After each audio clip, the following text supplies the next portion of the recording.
Call all hands. Beat to quarters. Now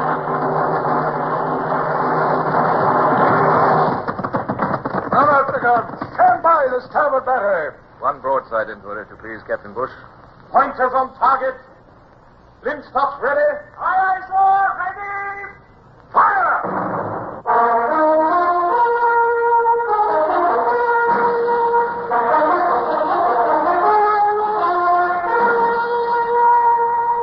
Presenting Michael Redgrave as C.S. Forrester's indomitable man of the sea, Horatio Hornblower.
Since that memorable time, I do not remember being so utterly weary as I was after the Natividad plunged, burning, under the surface of the deep Pacific. The accumulated strain of planning and fighting the action had worn me out so that I sank almost fainting into a hammock chair on the deck and slept as one drugged. It was the sun lifting clear over the horizon and blazing into my face that finally woke me. What is it? Oh, good heavens. I've slept all night. Good morning, sir. The wind's back round, and I'm holding our course close hauled. Good morning, Mr. Bush. It's a miracle we can hold a course at all. Look at that rigging. Splices everywhere, and hardly a sail without shot holes in it. Yes, sir. She looks a tattered old vagabond. But our makeshift mizzenmast is still standing, sir. Good. Those decks are still furrowed and grooved with shot. The sills are black with powder. There's an 18-pounder shot half buried in that bit of tough oak, sir, and when... And nevertheless, you've done wonders. I might have done more, sir. But the men were so exhausted, I had to send them as many below as I could. To tell the truth, sir, there's more dead on deck than living. I almost feared to come to that, Mr. Bush. What is the butcher's bill? Pretty heavy, I'm afraid, sir. I've got it on a bit of paper here. 38 killed, 75 wounded. 4 missing. They were in the launch when the Natividad's shot hit it and sunk it. All the same, sir. England go mad when they hear of your victory. It isn't every day that a frigate sinks a ship of the line. Our victory, Mr. Bush. I shall remember to give you all the credit you deserve in my report. Well, I shall go down and visit the wounded. You better get some rest. Good heavens. Lady Barbara, I'd forgotten our passenger. Is she still in the orlop? As far as I know, sir. I've been too busy to see. Well, my steward will have looked after her. If high-born ladies use their position to force themselves into fighting ships, they must be prepared to face the consequences. To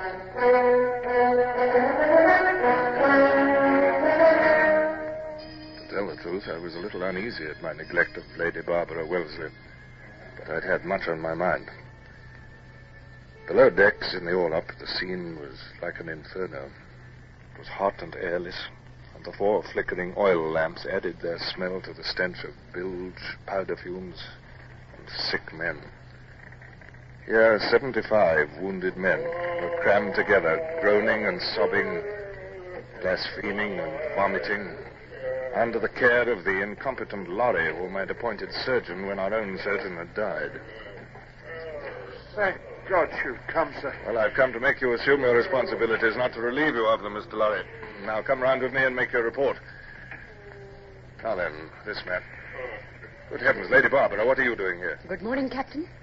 I am sponging the poor man's throat. But tending the wounded is a man's job. The filthy work of a hospital is not fit for women. No, don't do that. Go away from here. Go on deck. Please understand me. I am not attempting to be noble. But there is work to be done in the King's service. And if nobody else can do it, a Wellesley must. If one of my brothers can govern India and another can fight the Marathas, I can do my part. Look at this man. He has a great splinter of wood under his skin. It ought to be extracted at once. Yes, it certainly ought. Mr. Lorry, are you ready to extract this splinter? Well, ma'am, Don't be a fool, man. If you will not do it, I will. I will see that it's done immediately, Lady Barbara. But please go on deck. I shall do nothing of the kind, Captain. I am going to help. But... Oh, well, as you will, ma'am. Now, Lorry, where are your instruments? Wilson, Hudson, bring a stiff tot of rum and stand by to hold Williams. Now, Williams, we are going to get that splinter out of you, or you'll die. But it's going to hurt you.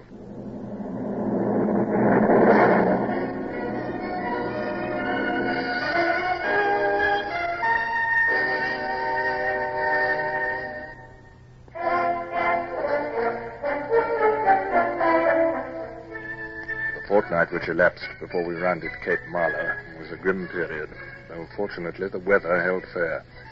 Had we met gales, I could hardly have kept my leaking, battered ship afloat. Although some of the men became convalescent under Lady Barbara's care, gangrene, shock, and exhaustion was imposing upon me the daily task of sliding hammer-grabbed bundles overside into the blue Pacific. Her ladyship's compliments, sir. Could you spare a moment to step below? It's Mr. Galbraith, sir. Galbraith, Mr. Bush, I thought he was improving.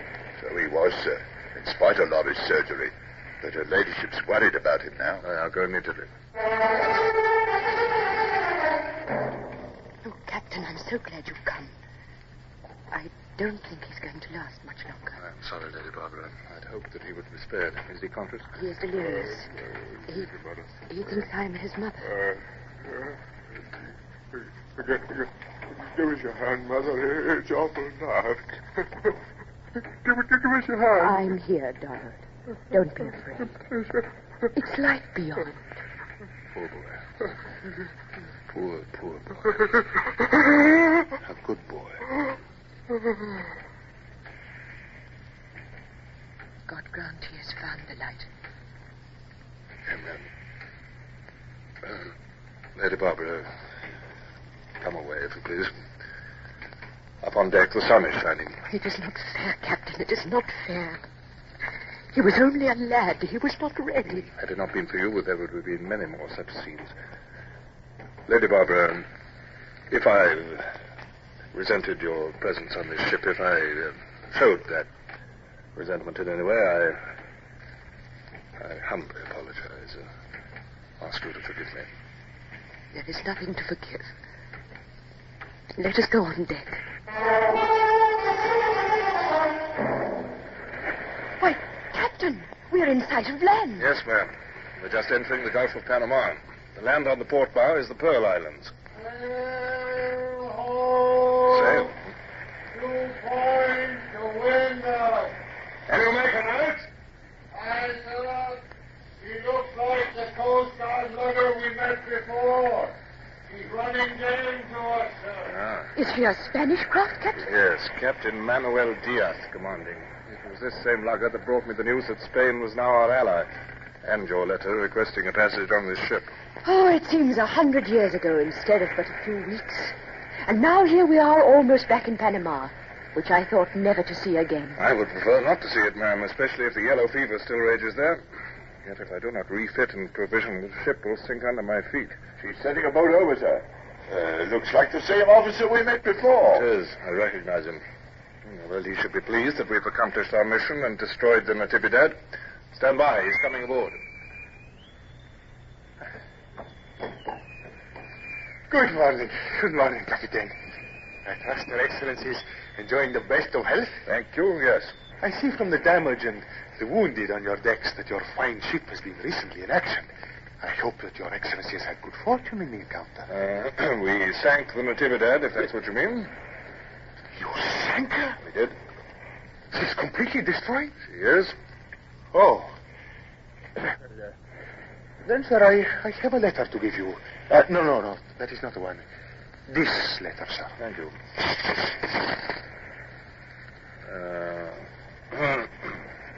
You are aware of the contents of this letter, sir? I am, sir. And I take it from your hesitation that had I not sunk the Natividad, you would have given me the other letter. May I ask the contents of that one? I have no other letter for you, sir. Indeed. And so, by this document, I am prohibited from dropping anchor or entering into any port of Spanish America, the Viceroyalty of Peru, the Viceroyalty of Mexico, or the Captain Generalcy of New Granada. Can you explain this most unfriendly behavior on the part of the Viceroy? I would not presume to explain my master's actions, sir. Mm-hmm. Whatever I think of this action, it's not compatible with the dignity of a British officer to bandy words with you about it. Indeed.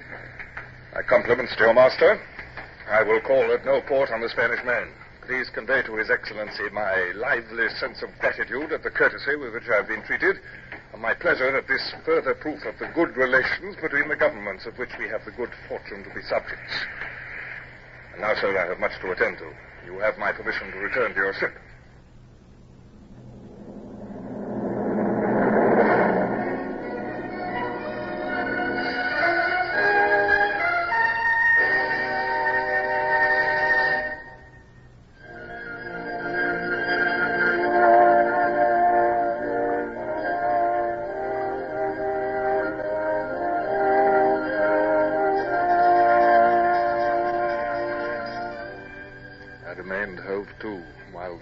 Filled away for Panama.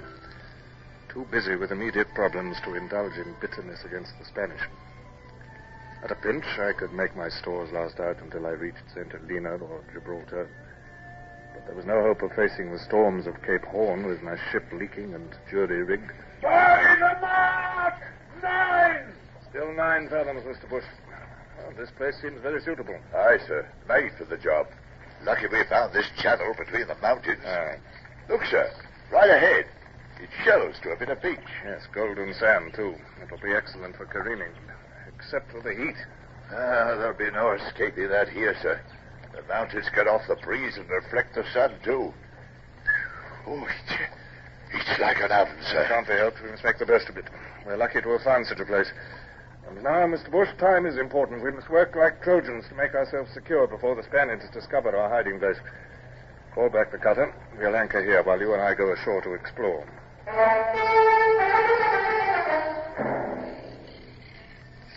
My word, sir. It's an absolute jungle. No human foot has ever trod here. I imagine not. But let the escort keep a sharp lookout, nevertheless. Yes, now, that's the last of the vegetation. Another sharp scramble up these rocks, and we shall have a view of the whole bay. As I thought, Mr. Bush, these headlands make a natural fort.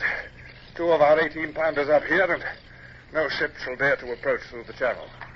18-pounders, sir, but they weigh 2 ton apiece. Yes, rigging tackles and swaying them up here in this heat should keep the men amused until we're ready to lay the ship over and begin the serious work.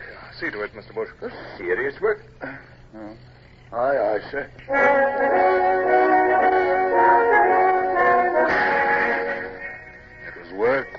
Work, night and day, until we were all dropping with weariness.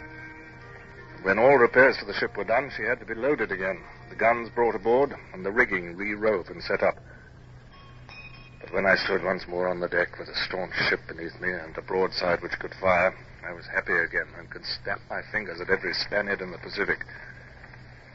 In all these weeks of labor, I'd had no time to spare for Lady Barbara. But her smile, as she crossed the deck to me, showed that I was forgiven for my neglect. Give me your hand, Captain. I congratulate you on having achieved so much in so little time. Thank you, ma'am. My cabin is marvelously comfortable again. You've made the ship like new. Thank you, Lady Barbara. The men have worked well. It's heaven to me to think that we're at sea again before night. You are a very fine sailor, sir. I doubt if there's another officer in the King's service who could have done all that you have on this voyage. Glad you think so, ma'am. I've only done my duty. England is your debtor. I shall try to help see that she acknowledges that debt. Thank you, ma'am. Pardon me. They'll have that cask going through the bottom of the cutter, remember? Easy on those tackles there. There's the man. He was almost human for a while.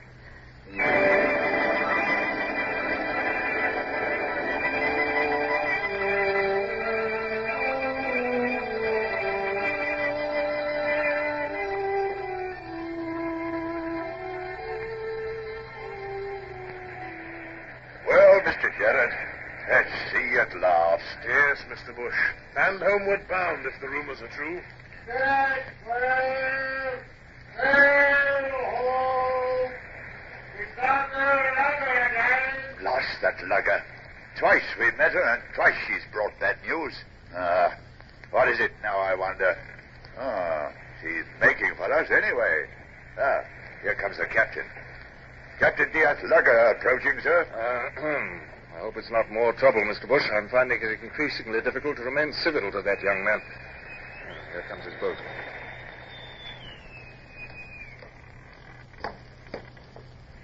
Good day to you, Captain Diaz. Have you brought me some more amiable letters? No, only to see you, sir.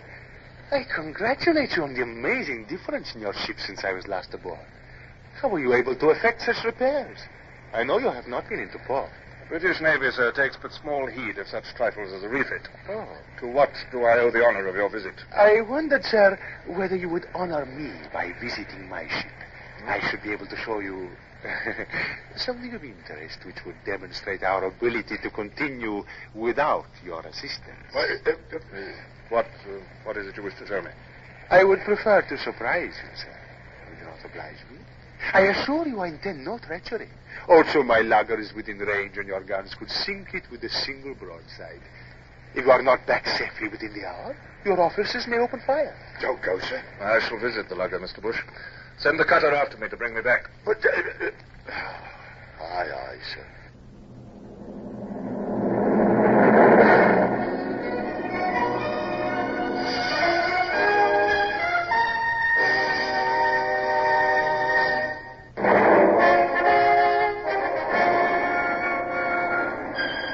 I refused to lower my dignity by displaying undue curiosity about the surprise awaiting me. He led the way to the foredeck. And there, in the blinding, scorching sun, chained by the waist to a ring bolt, with irons on his wrists and ankles, half naked and wholly filthy. Captain, I think you have already had the pleasure of meeting His Excellency Don Julian Maria de Jesus de Alvarado y Montezuma, who calls himself the Almighty. El Supremo, the half-mad fanatic whose rebellion against the Spanish I had been sent to assist, and against whom I'd been ordered to turn when the Spanish had become our allies. Bloodthirsty despot though he was, it troubled me to see him thus.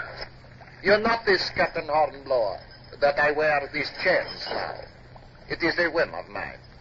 Do you not think they set off my figure? Yes, they do. We are on our way to Panama, where I shall mount the throne of the world. They speak of a gallows awaiting us on the bastion of the citadel. That will be the framework of my throne. Golden it will be, with diamond stars and a turquoise boot. Only El Supremo is left to govern from his golden throne. His throne.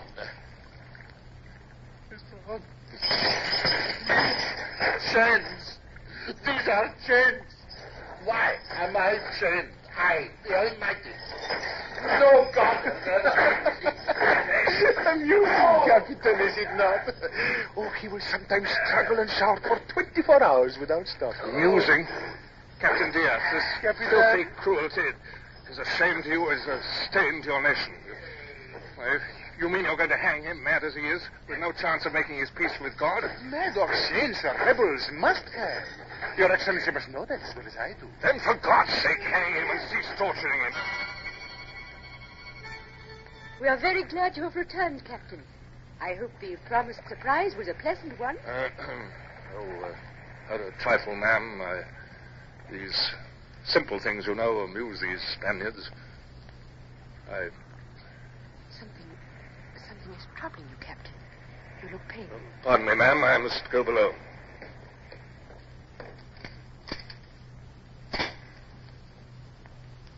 Oh, God. No.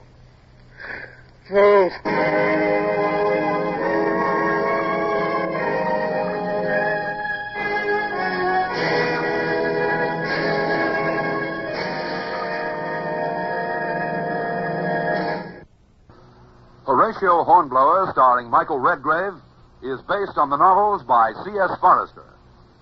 Music composed and conducted by Sidney Torch. Produced by Harry Allen Towers.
We present Nigel Anthony in The Hornblower Story, adapted from 4 of the C.S. Forrester novels by Val Gielgud, with Terence Skelton as William Bush. Part 2 from Lieutenant Hornblower, Sealed Orders.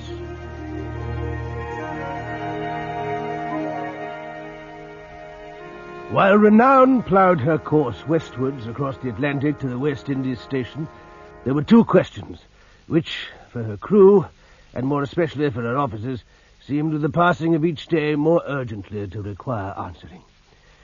Following upon the accident to Captain Sawyer, would First Lieutenant Buckland take it upon himself formally to assume the responsibilities of taking command of the ship? And what were the contents of those sealed orders from the Admiralty among the captain's papers? The orders which defined the objectives of Renown's mission once she reached her station. Swathed in a canvas straitjacket, the captain lay in his cabin. Unless reduced to insensibility by laudanum and bleeding, he either screamed or sobbed. A crew that, under the tyranny of a mind already deranged, had been fast disintegrating, could now again be made seamen.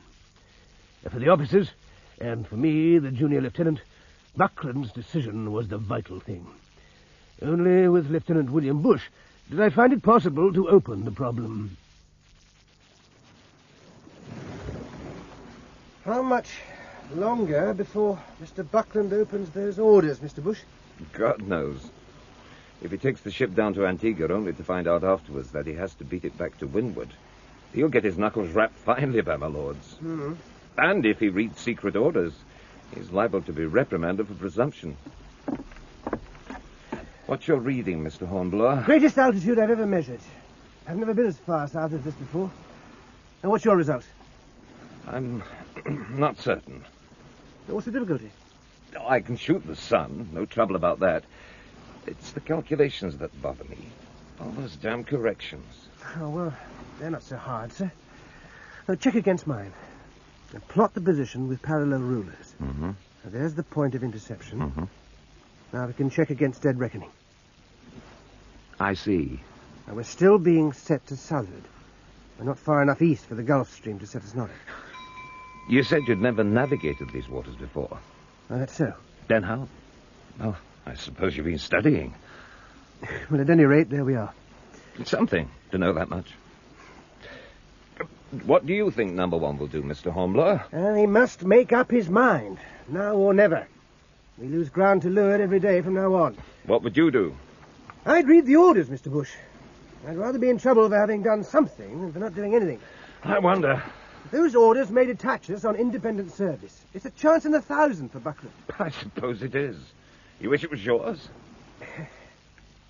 I must put these things away. I'm exercising the lower deck guns crews after hands have had their dinner. And first dog watch after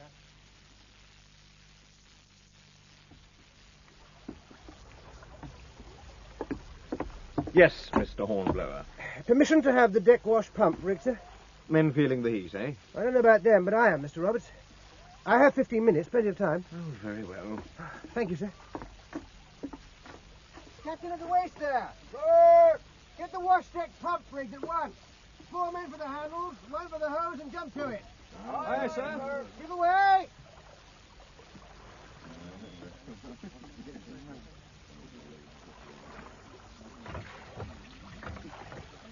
That's right. Now, turn it on me. Hurry now. Help, you sons of peacocks. That's it. Hornblower has some odd fancies, Mr. Bush. He seems to be enjoying himself, sir. Well, rather him than me. Oh! Up! Up! Fast pumping down! Captain of the weight, secure that pump, get the deck swab. Aye, aye, sir. Back with you in 5 minutes, Mr. Roberts. Right out, I hope. What's going on here, Mr. Roberts? Mr. Hornblower wanted a bath, Mr. Buckland. I don't know if it's good for discipline. We'll hope he doesn't get himself a fever checking the sweat like that. No sign of that, sir. Well, it may clear his head. Perhaps he could clear mine. Yours, sir? I need a clear head at this moment. Send Mr. Hornblower to my cabin when he comes back, Mr. Roberts, and ask the surgeon to join us. This thing's got to be settled. Aye, aye, sir. Mr. Bush, find Mr. Clive and let him know that Mr. Buckland wants him in his cabin.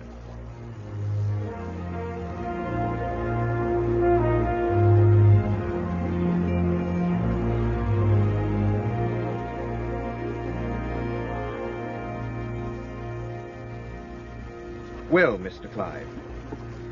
He's done it. Read the orders? As far as I know, yes, Mr. Roberts. What do you mean by that?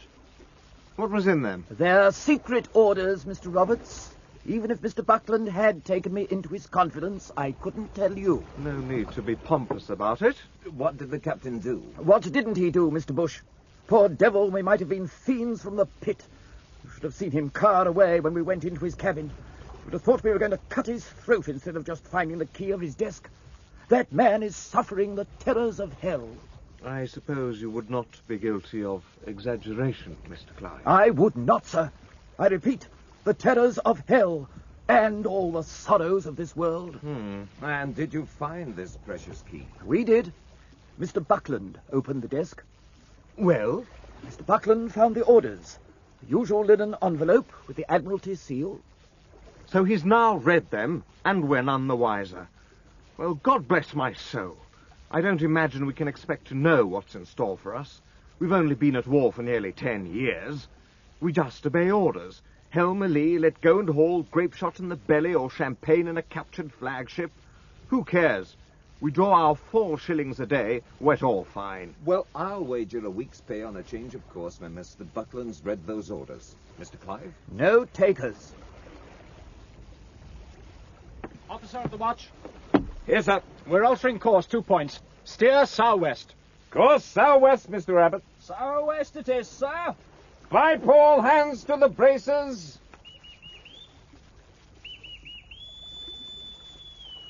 Another pull on that forebrace there.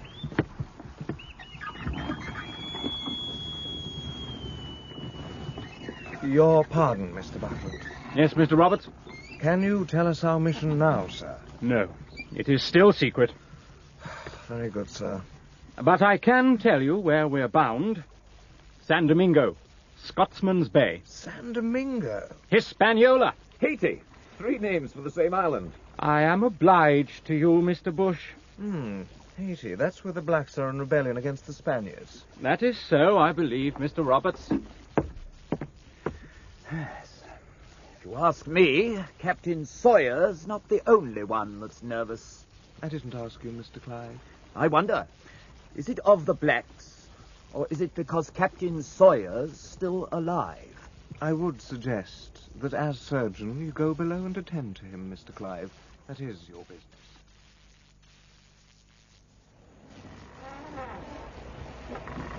Glad to have some company up here, Mr. Hornblower. She's rolling damnably. Rolling? She's wallowing. Oh, Lord!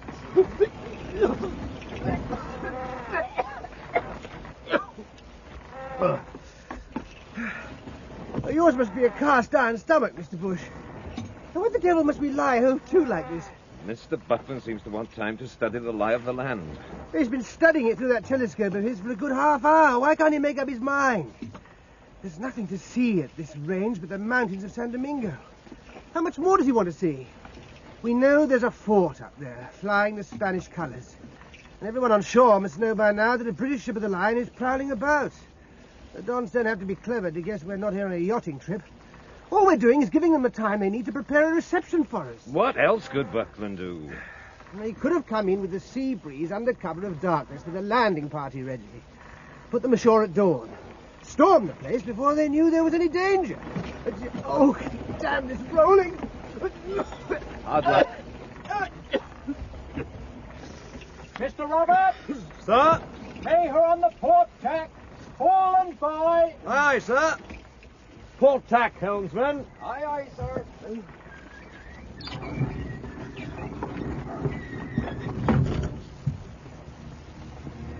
That's better. That's something.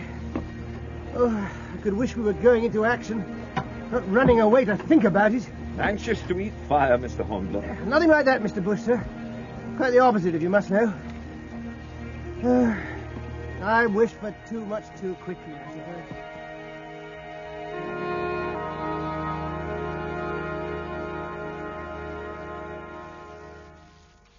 Now, gentlemen, I know you've been curious about my intentions. I propose to take the bull by the horns tomorrow morning. Satisfied now, Hornblower? I trust you're all satisfied, Mr. Bush. Your pardon, sir. We'll round the Samana Point and force our way straight up the bay. Here, gentlemen. Uh-huh. It won't take many broadsides to wipe out any shipping at anchor. Particularly any privateers, sir. Just so, Mr. Roberts. We'll sink 'em or burn 'em. Then we can decide what to do next. Any questions? No trouble with the tide, sir. As I understand, none. What about the south shore of the bay, Mr. Buckland? There is the fort. I have a plan to deal with the situation, Mr. Roberts. Have you anything to ask, Mr. Hornblower? No, sir. And then that will be all for the present, gentlemen. The gun crew will be glad to see some masters, sir. Stomach still troubling you? Let's hope they quit No. themselves admirably. Not happier at the prospect of action. Not this one, Mr. Bush. Clear decks for action! All hands to quarters! Clear for action! Bush was in command of the lower gun deck and of the 17 24-pounders on the starboard battery. Under him, I commanded those of the port side. I saw a group of the surgeon's crew carrying the straight-jacketed figure of Captain Sawyer to the safety of the cable tier. A pitiful wreck of a man, writhing and weeping. There were ship's boys with buckets of sand to give firm foothold to the gun's crews. A ring of extra fire buckets round the mainmast. Slow matches smouldering in tubs for the rekindling of linstocks. A marine with fixed bayonet posted at each hatchway. The gunners in list slippers, standing by their tackles. The powder monkeys scurrying about the deck, each carrying a charge for the guns. The breechings cast off, and the gun crew standing by. 10 men by every gun on the starboard side, 5 on the port side. Bush would redistribute them when and if necessary. We don't run the guns out yet, Mr. Hornblower. Very good, sir. Silence, sir. Sir! Yes, Mr. Willett. Mr. Buckland's compliments. I'm pleased to run your guns out. Thank you, Mr. Willett. Up ports.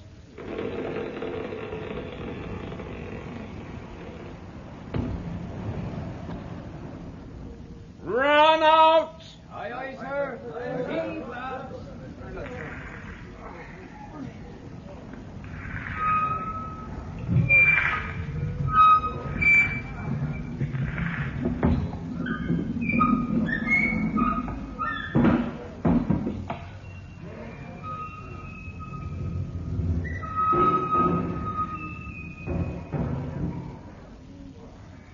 Will you try a ranging shot at the batteries when your guns burst, sir? Your orders, Mr. Willett? No, sir, Mr. Buckland's. Then say so. My respects to Mr. Buckland, and it will be some time before my guns are in range. Aye, aye, sir. Yes, Mr. Hornblower. There's a point running out ahead, Mr. Bush. You see the shallows there, sir? Mm-hmm. Now, the channel must bend round them. And there's a battery out there on the point. You see the smoke? Yeah. Now, they must be heating for red-hot shot. I dare say. Well, we'll be under crossfire. Not for too long, I hope. That's the fort, sir. No doubt. And here it comes.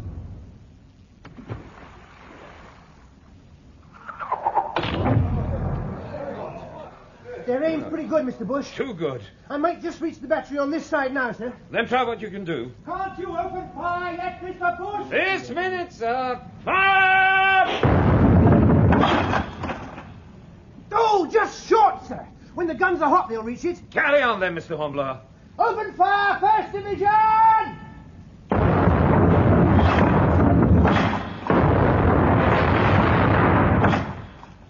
Second Division!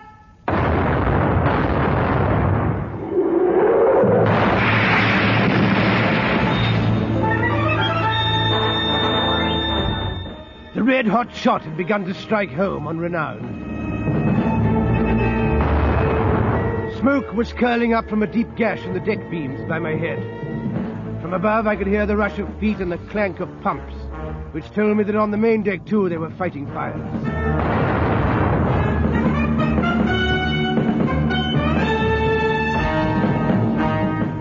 Then I realized something strange in the feel of the deck under my feet. A perceptible slope, a queer sense of rigidity and permanence.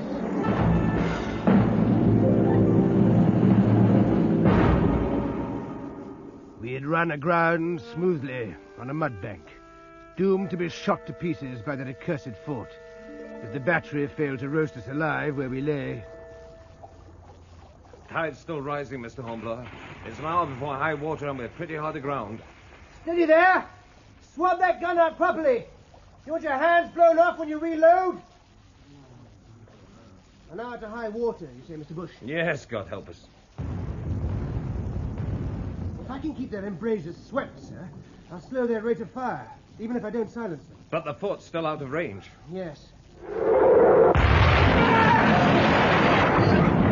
Buster! Will you please report to Mr. Buckland? And we're aground under fire. Keep your mouth shut, Mr. Willett. I'll leave you in charge down here, Mr. Hornblower. Aye, aye, sir. You want of me, Mr. Buckland? We have to kedge off this confounded sandbank, Mr. Bush. Aye, aye, sir. Get a cable out aft through a stern port. Very good, sir. And Roberts, Sir. you must take the stream anchor off in the launch. Aye, aye, sir. And shall I take the men from my gun, sir? Do that. Shifting the weight would help. Tell Hornblower to take some of the foremost guns and run them off. There might be an alternative, sir. What? If I fired all my guns at once, it might just break the suction. Worth trying, by God. I'll have them loaded and ready in 3 minutes, sir. I'll tell him, the capstan. Thank you, sir. Load and double shut your guns. Climb and run out. Await my order. Very good, sir. I'm sure it's our best chance, Mr. Buckland. No need to explain. We'll try it. It's a pretty pickle, Mr. Bush. Poor Roberts is dead. Roberts? Cut in two by a shot as he entered the launch. It makes you my number 2, Mr. Bush. Settle at the capstan bars there. Brace your feet. Tell Mr. Hornblower to fire his guns when ready, Mr. Bush. Aye, aye, sir. Take the strain. Heave there. Heave!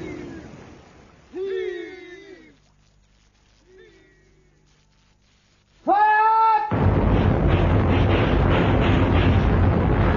Cable shifting, by God. I think so. Silence! You'll come to the quarterdeck with me, Mr. Hornblower. Aye, aye, sir. No more firing till further orders.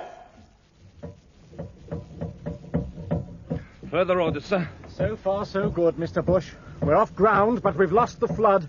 If we touch again, kedging off may be impossible. Yes, sir. We could get out with a land breeze, sir. I know that as well as you do, Mr. Hornblower. But do you know what that means? It means defeat. My first command.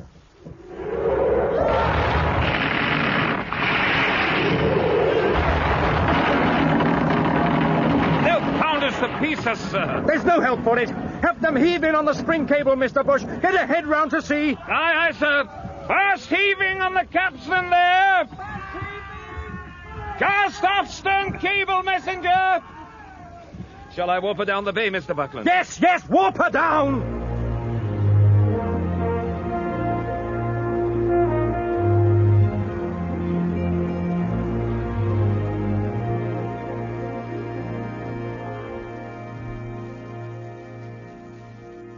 When the tropic night closed down upon the battered Renown, Buckland sent for Bush and me. His cabin was like an oven. Its 2 lanterns seemed to give out an intolerable heat. We sat staring at the chart upon the table, while the sweat trickled under our uniforms.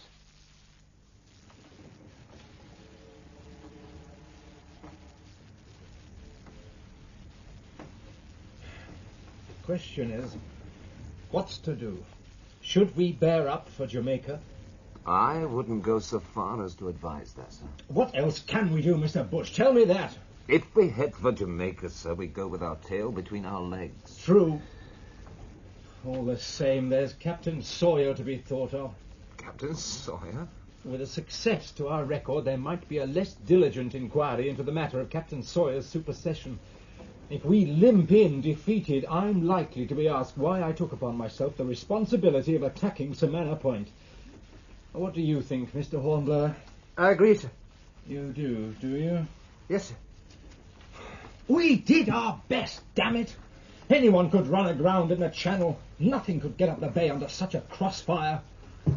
We might still make a landing on the seaward side, sir.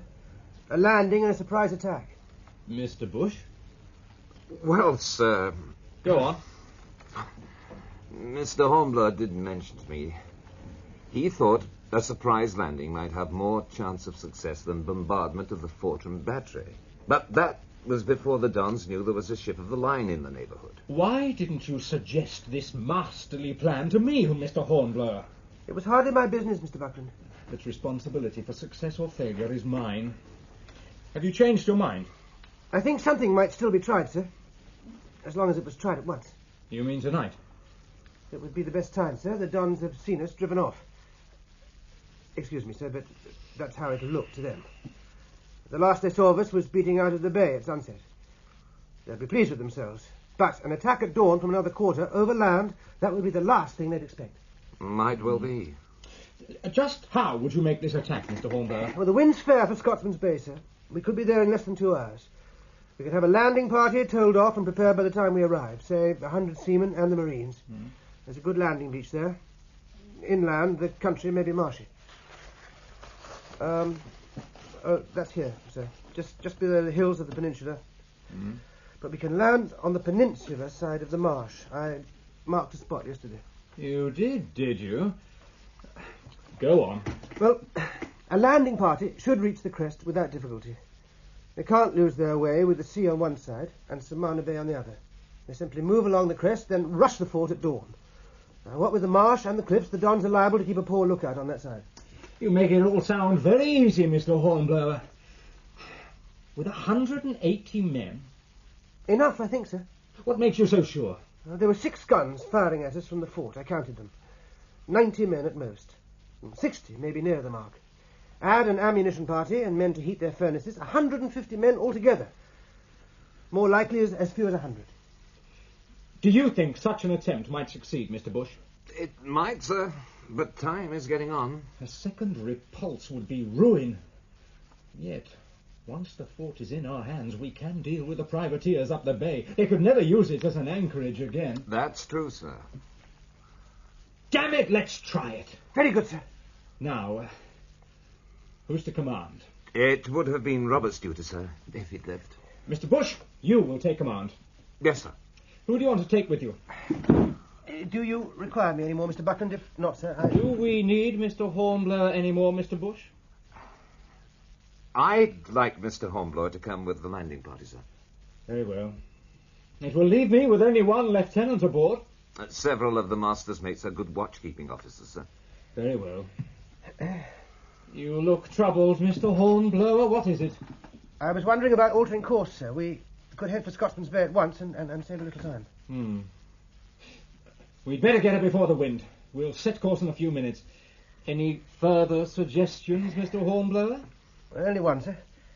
We might take with us some grapnels with lines attached. They might be useful if we have to scale the walls. I agree. Remember to see they're issued. Yes, sir. Will you need a runner? It would be as well, sir. Anyone particular? Young Wellard. He's reasonably cool-headed and thinks quickly. Then all is settled? Yes, sir. And it only remains to set course and issue the orders. You will see to it, Mr. Bush, if you please. Aye, aye, sir. Oh, Mr. Hornblower, I've been meaning to ask you, how, in your opinion, did Captain Sawyer come to fall down the hatchway? Well, I fancy he must have overbalanced, Mr. Buckland. The ship was lively that night, if you remember. Yes, I suppose she was. Very well then, Mr. Bush. Carry on, if you please.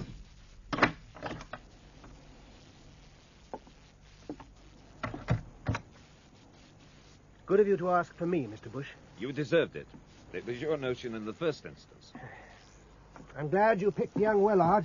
He needs a change from the ship, after what he's had to put up with from Sawyer. That's true enough.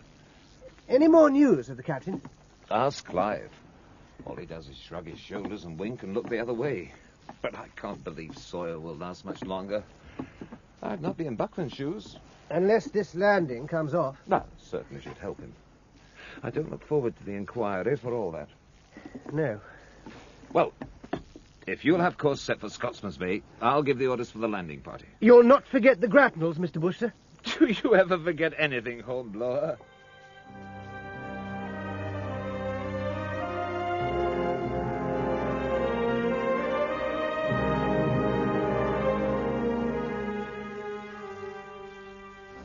Where the Samana Peninsula began, a small watercourse had worn a wide gully in the cliff at the easterly end of the beach.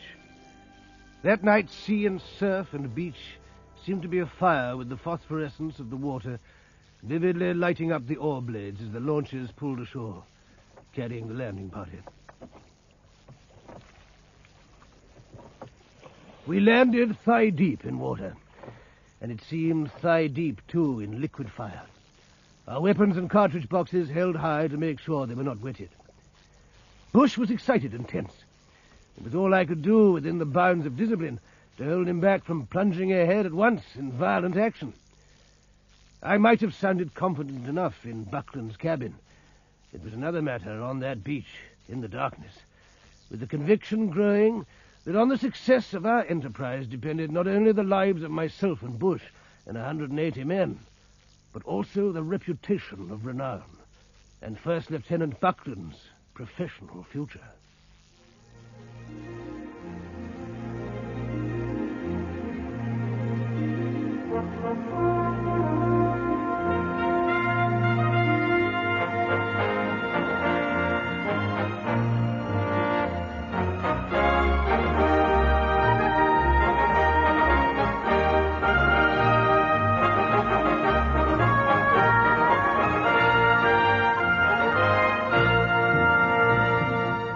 In Part 2 of Lieutenant Hornblower, you heard Nigel Anthony in the title role and as the narrator, with Terence Skelton as William Bush.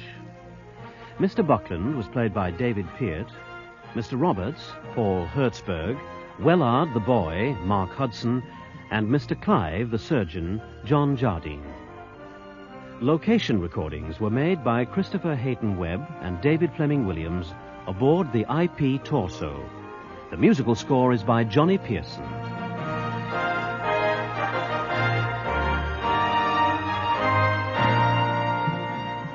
The Hornblower story is directed from Manchester by Trevor Hill.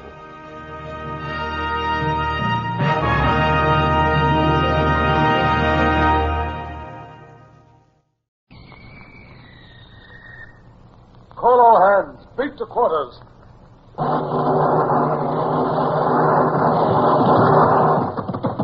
Run out the guns. Stand by the starboard battery. One broadside into it, if you please, Captain Bush.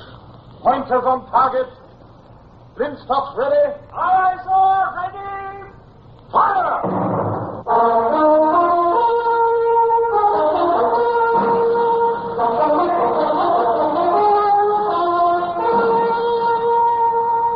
Presenting Michael Redgrave as C.S. Forrester's indomitable man of the sea, Horatio Hornblower.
time, looking back on what I suppose I may call a successful career, I can afford to smile at the worries which beset me as an ambitious and conscientious captain trying to muster a crew for the Sutherland.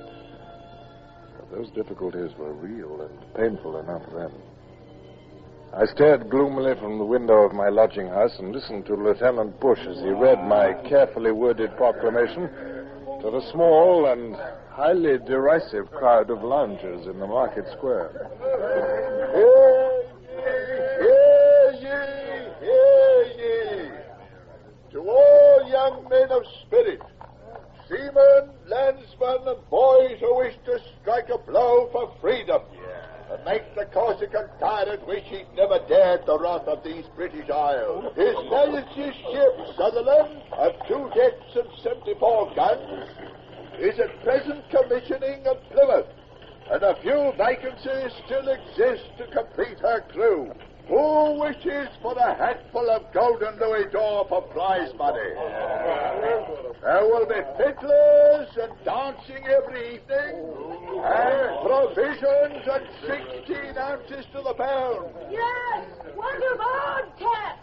The best of beef, the best of bread, and grog at midday every day of the week. All in addition to the pay under the warrant of His Most Gracious Majesty King George. Hey, what pay? Yes, you get angry if you ask for it. Where's my man gonna get paid?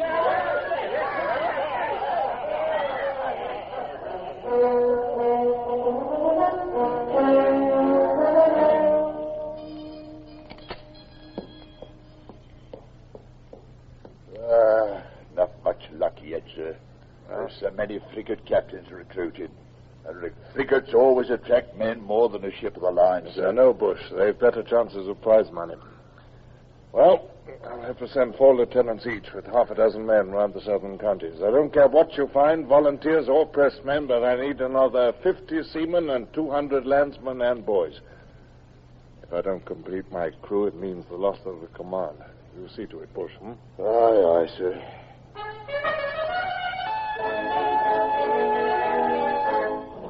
Master at Arms wishes to report, sir. What more indiscipline? He has my orders to flog the skin off any mutinous seaman. I'll have no unrest at the start of a new commission. I don't think he's set, sir. Why, look, here he comes now, sir. What a queer-looking lot of men he's got with him, sir. Oh, good heavens, what creatures are these? Handcuffed together, some are in leg irons, all in rags. What are they doing on my ship? What the devil is this? You answer. I signed a receipt to the soldiers what brought them. Soldiers? Where did these scarecrows come from? Exeter Assizes, sir. Huh? I got a list, sir. 4 of them poachers. That one in moleskin breeches, his name's Waits. He's a sheep stealer. Oh, is he? The one in black was a brewer's manager before he was took for bigamy. The others is mostly larceny, sir. Except for them 2 in front what's in for rick burning, and the 2 in irons, they're robbery with violence. 30 of them altogether, sir. And they've chosen service at sea instead of their sentences. Fine addition to my ship's company. Budding mutineers, sulky ruffians, half-witted yokels. Still, hands they are, and I must make the most of them. Might be worth trying to win their affection. Look, why are they handcuffed? Release them at once. Beg pardon, sir. I didn't like to do without orders, seeing what they are. Never mind what they are. They're in the King's service now, and I'll have no man in irons in my ship unless he's given me cause to do it.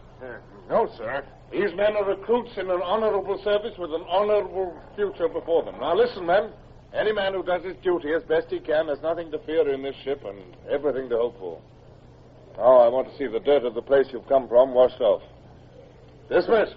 Rice, find one of the purser's mates and see that these men are properly dressed. Aye, aye, sir. Oh, Mr. Bush, that's another 30 anyway. I think I've won some of them over. Well, my private opinion is they've made a bad bargain. They'd be better off in jail.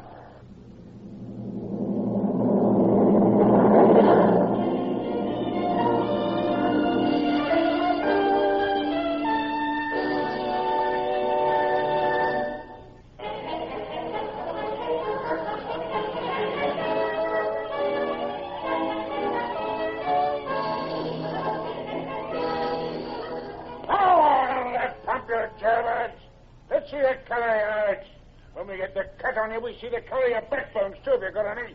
Get on, help us trying to make sailors of you. You'll likely finish up overside with a shot at your feet before we make our scent. And a good job, too. Thompson, what's the meaning of this? Begging your pardon, sir. We're cleaning the prison dirt and fleas off them. But none of them ain't ever had a bath in their lives, and they won't get down to that pump, sir. I won't have those men cowed, Thompson, and I won't tolerate bullying. One day, all our lives may depend on their loyalty. Clean them by all means, but no bullying.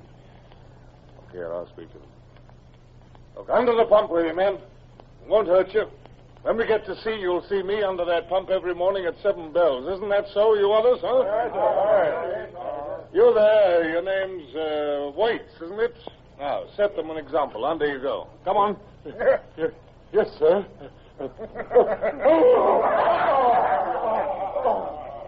Come here, Thompson. Is that welt on Waits' shoulder from your knotted rope? Well, sir, I had to use my starter a bit, sir. Now, understand this. I won't have a petty officer on my ship who doesn't know when to use a starter and when not to. I'm not soft, but those men are bewildered, and hitting them won't clear their heads. Another mistake of this kind, and I'll disrate you. Now, get forward before I have you flogged in front of these jailbirds.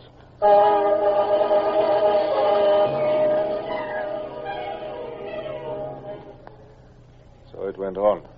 All the worries of preparing for sea, re-rigging, revictualling, wondering whether I could man my ship in time. And other worries, too. Maria, my wife, was with me in my lodgings. Tearful, cloying, affectionate.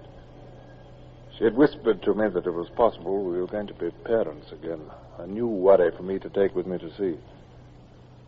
And I felt guilty because I was just over the shock of the news that Lady Barbara Wellesley, over whom I'd nearly made a fool of myself aboard the Lydia, had suddenly married Admiral Leighton, the man under whom I was now serving. Had my appointment been due to her benevolent influence, or was it a subtle revenge out of pique? I asked myself the question anew when a boy brought a letter to my lodgings, addressed to my wife and me. The Angel Inn, Plymouth, May the 4th, 1810. Rear Admiral Sir Percy and Lady Barbara Leighton would esteem it an honor if Captain and Mrs. Horatio Hornblower would dine with them at this address tomorrow, the 5th, at 4 o'clock. My dear, it's almost a command. We must accept. Oh, and I've only my blue sack gown. Yeah. Oh, it looks perfect on you. Oh, that's what you say about everything I wear. Tell me, is she very genteel? Yeah. No. Who genteel? Well, Lady Barbara, of course. Oh. She traveled home from Panama with you and the Lydia, didn't she? Oh, yes. Well, she's Lord Wellington's sister, you know. She's a very charming woman. I must go down to the ship, my dear. Oh, Horatio, must you? Very sorry. Oh, I was hoping we could spend the afternoon together. I'm sorry. There's so much to be done, so much to think about. Oh.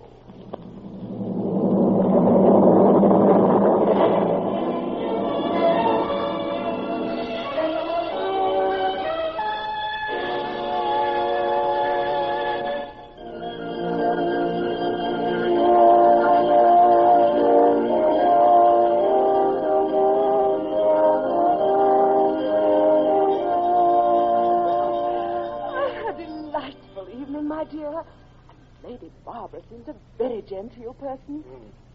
But why ever did she marry Sir Percy Leighton? She doesn't love him. Huh? I didn't know that. Who said she doesn't love him? Nobody said so, dear. But a woman doesn't need to be told these things. Why, it's obvious in her every look and gesture. It is strange, for a woman in her position has no need for social climbing. I suspect it was a political marriage. Oh. The Leighton votes will be valuable to the Wellesleys if anything happens to the poor old king, and then there will be a regency, and, well, the Wellesleys are almost the only faction left with the will to carry on the war against Bonaparte. They'll need all the support they can get. I don't understand these things, but she is a very charming woman, as you said. She asked if I was to accompany you on this voyage, but I explained that with the the hopes we're beginning to cherish, it would be inadvisable. What? You told her that? Well, yes, dear. Why should I not? Oh, no. No reason why not. Of course, well, it's a shame you can't come, but, well, never mind. I'll be back with a bag full of guineas for prize money before 2 years are up. 2 years? Oh, it is a lifetime. Horatio, how is the commissioning proceeding? Have you enough men and stores? Nothing like enough. I need 50 more topmen, and topmen are not to be picked up out of jails. The flagship Pluto and the Caligula are almost ready to sail, and the East India convoy, which we're to escort, are already assembling. I can't see how we're to be ready in time. Don't worry so, dear. You've never failed yet. Look, I could spend all my next quarter's pay on stores and still not have bought too much. The Sutherland already shows my poverty. She's been painted by the dockyard in their usual niggardly fashion. Other captains pay out of their own pocket for white and red and gold leaf. I must be content with the dockyard, dull yellow and black. I only wish I could live more cheaply so that you could spend more on your ship. Oh, no. Don't reproach yourself, my dear. No economies that you could make could buy the pigs and fowls and sheep that I need, let alone the luxuries I must provide for entertaining other captains or perhaps the Admiral himself. Mm-hmm. Apples, cigars, raisins, cheese, port, sherry, Madeira, peppers, cloves, allspice, prunes, figs, a chest of tea, wax candles, a dozen shirts, 4 more pairs of silk stockings. Oh, I could go on endlessly. Oh. Well, let's go to sleep, my dear. The problem will keep till tomorrow. The Foster! I said the Foster! Your eyes! Belay! You'll have to use landsman's terms to them, Harrison. They're not seamen yet. They don't know what a mast or belay mean. The lovers don't know what anything means, sir. Hey, stop! I said Jip Elliott's not cease. Damn my blast, you empty yokel. Hey, you call me pesky. You're not in the tin mine now. It's brain you want, not brawn. What? You'd raise your hand to me, would you? Get up, you mutinous pig, before I kick your face in. Here, where's my rope tent house, I don't think we'll ever make seamen of some of them, sir. Shall I arrest that Cornishman for attempting to strike a superior, sir? No, Mr. Bush. He's too raw to realize what mutiny entails. At the moment, Harrison's method is best. After a week or two, they'll settle down a bit, I hope. They'd better, or there'll be some floggings or hangings. I'll keep the men at it, Mr. Bush. I shall go below and study my orders.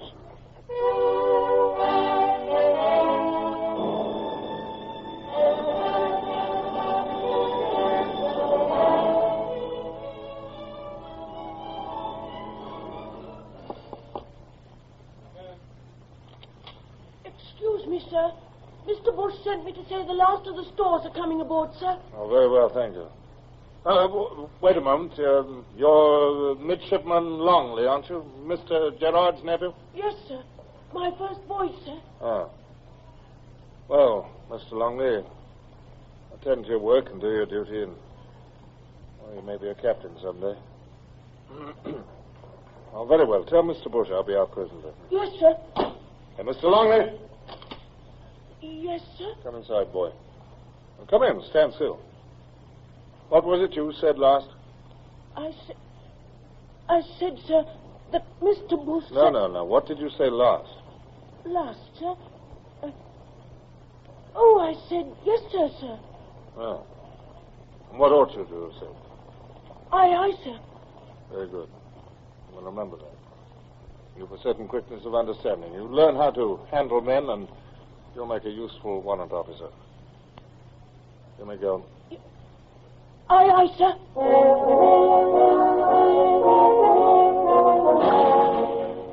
When I went up to the quarterdeck a few moments later and gave Bush the order to make sail, I found the decks in a horrible muddle as the officers drove the wretched crew, made more stupid than usual with weariness, to the mizzen rigging. Just look at the lovers.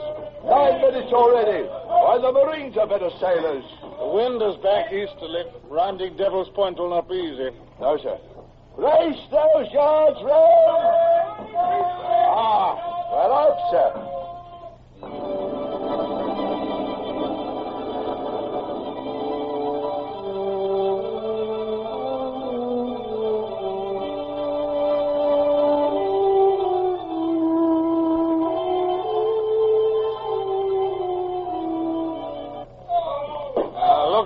Pools of transports, Mr. Bush, scattering before the wind as if they actually wanted to be snapped up by a privateer. The flagship shortening sail. Get our royals in. Aye, sir. Flagship signalling, sir. It's to the Caligula. Make more sail. Take station ahead of convoy. Oh. Gad, it's Captain Bolton who's got that job and not me. We'll have to run down to hailing distance and perhaps fire a gun before those transports have taken any notice of him. Well, I'll be damned. Now, the Indiamen are shortening sail, and as though the convoy wasn't scattered enough. Admiral signaling for the Indiamen, sir. Make sail. I'll bet he's raving mad. But you can't court-martial him. But those India captains make £5,000 out of a voyage. What do they care about an admiral? I'd make them mind if I were in command. Night coming on, and the convoy scattered almost before it started.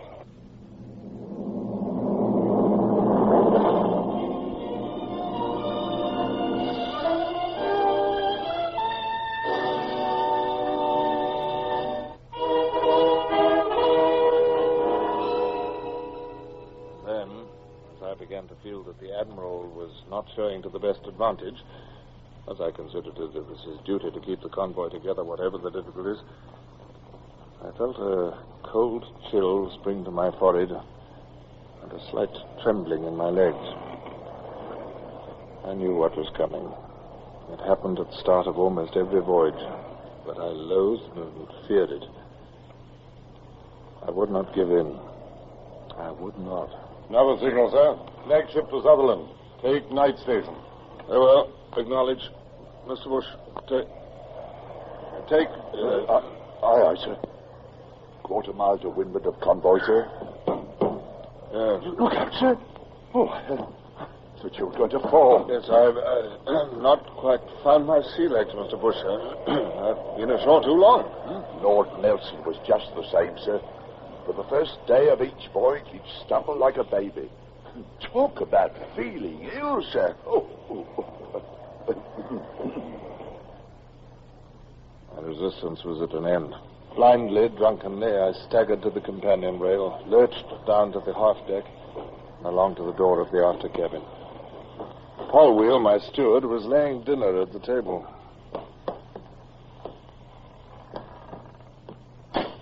Get out, Paul Wheel. Are you feeling all right, sir? Can I do anything for you, sir?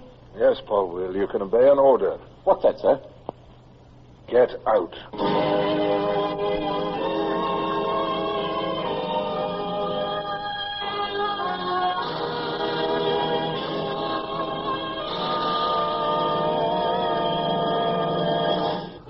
Horatio Hornblower, starring Michael Redgrave, is based on the novels by C.S. Forrester. Music composed and conducted by Sidney Torch. Produced by Harry Allen Towers.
Beat to quarters. Run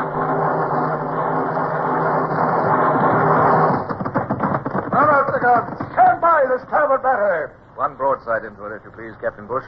Pointers on target. Linstock ready. Aye, aye, sir. Ready. Fire!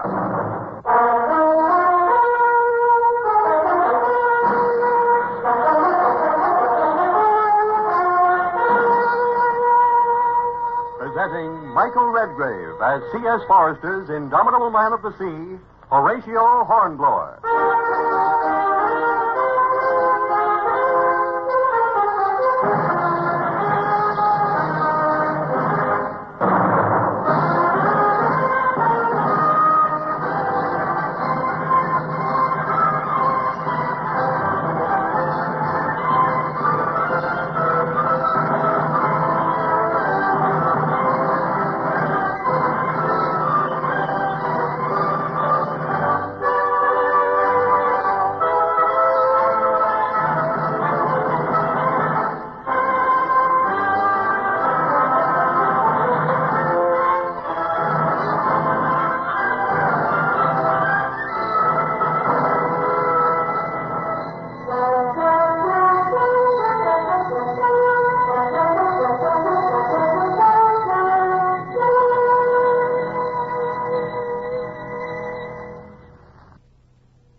Looking back now over all my voyages, I think the start of that one was the most miserable and distressing.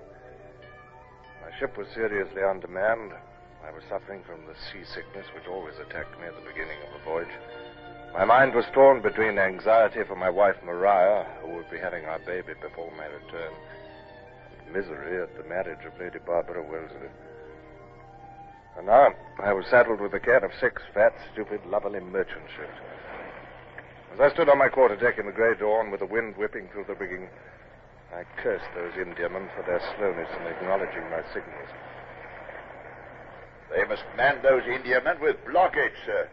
The Lord Mornington's been flying that signal at the dip for 10 minutes. Well, they haven't the sense to clear the halyards. Oh, well. I've given them their course for Finisterre, and they must follow it as best they can. I shall go below, Mr. Bush. Aye, sir. One moment, sir. What's that? Something's happening. The Warmer Castle's hauled her wind. Look, sir. You can see us through the glass. Yes.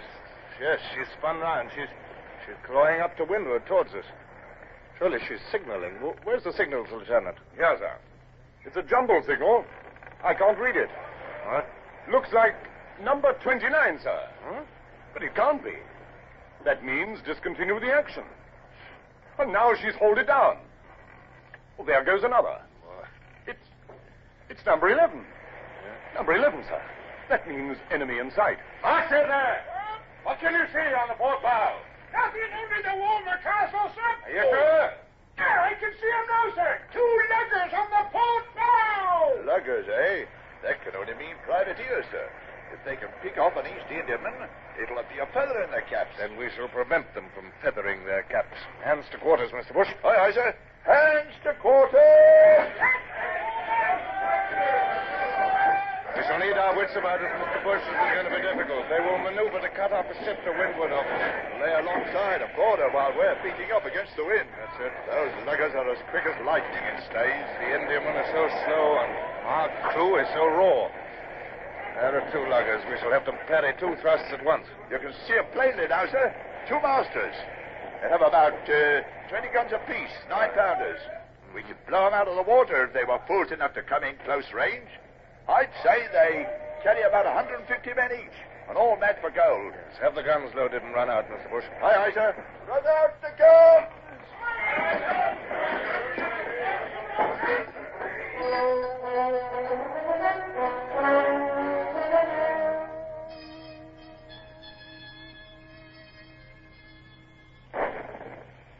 That's the leading lugger, sir. Didn't see where her shot went. Helm a starboard. Starboard is, sir. Meet her, steady. Steady, sir. Look at the Warmer Castle sheering off. She'll run into the next ship in a minute. Can we reach her in time? Yes, we're too close now for the luggers to dare. I thought so. They're swinging away to avoid our broadside. Back to main topsail. We must keep to windward of the convoy so that we can dash down to any danger point. Let the convoy get ahead again. Aye, aye, sir. What are they up to now, sir? They're leading the convoy. Yes, they're going to swing round presently and attack the starboard ship. Clap on sail. We must intercept. Yes, there they go. They're after the Lord Mornington. Hard port. Hard port. They're going to switch to the Warmer Castle, or I'm a Dutchman. Yes, I thought so. You thought ahead of them there, sir. We cut them off again.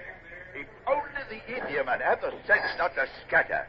Once they break up, we'll never get to the threatened one in time. Hello. What's the game now? Well, they've thought up some plan, I imagine. They're working astern of us. Yes, I think I see their intention. They're going to diverge. Yes. Here they come, sir. One to starboard, one to port. Yes. They're going to attack both wings of the convoy at once.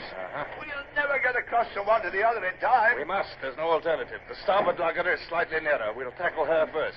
Starboard, 2 points. Starboard, 2 points it is, sir. We'll cross the lugger's bows on this course. She'll have to edge away to avoid our broadside, and that'll keep her off the convoy. Well, what about the other one, sir? This course is taking us away from the convoy. Can't help that. Our only hope is to get back in time. We've edged this one away at least. The second lugger, sir. She's attacking the Warmer Castle to port. Hands to the braces. Hard to starboard. Aye, aye, Bring her down, Mr. Bush, quickly.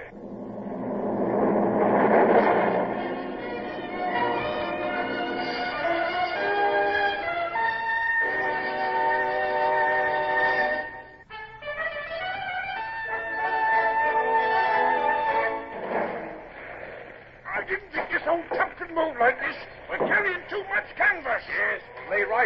this wind abeam? The Indiamen. We'll drive right in among them. They'll never get out of the way.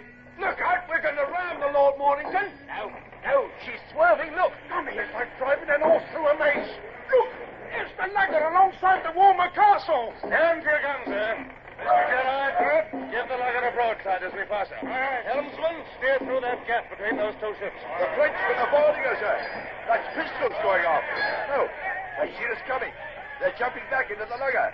Up goes her mainsail. Chicken away yet. Back the mizzen topsail. Now, Mr. Gerard. Take your aim. Wait till your guns bear. Fire!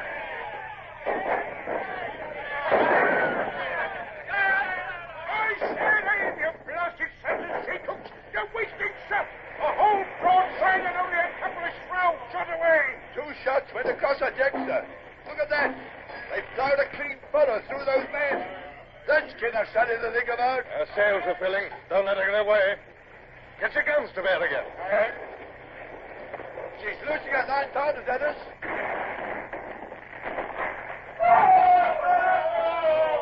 She's hit us somewhere. Our timbers ought to keep out 9-pounders at this range. Stand by your guns. Take good aim this time. Fire as you bear. All right, sir.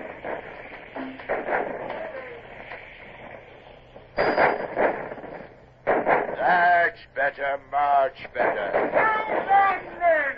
Here goes the mainmast.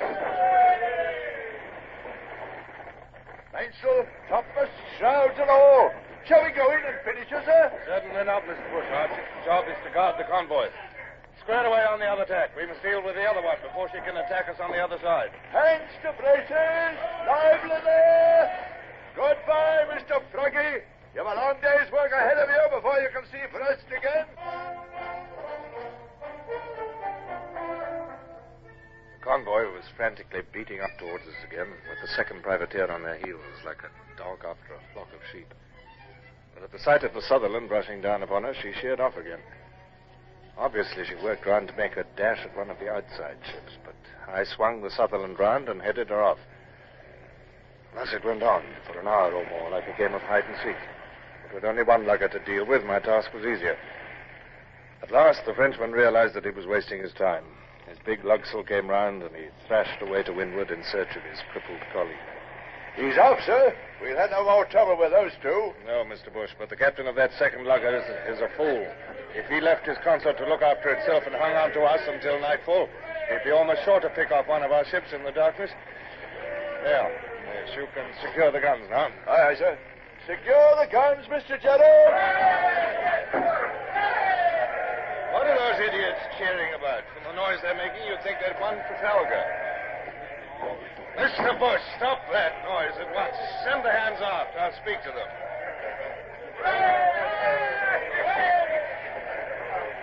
Silence! Silence, dear!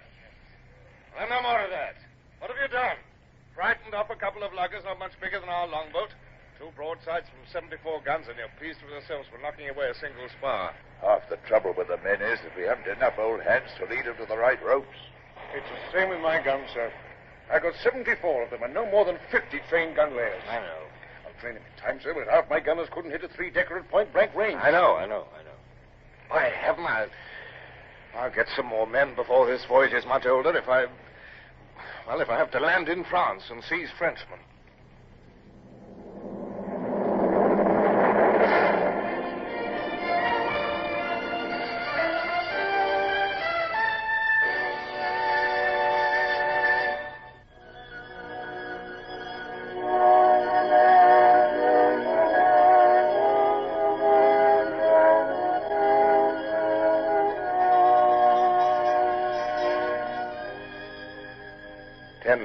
Strong northeasterly wind had not only hurried my convoy to the North African latitude where I was to leave them, but had also prevented all intercourse and visiting between ships.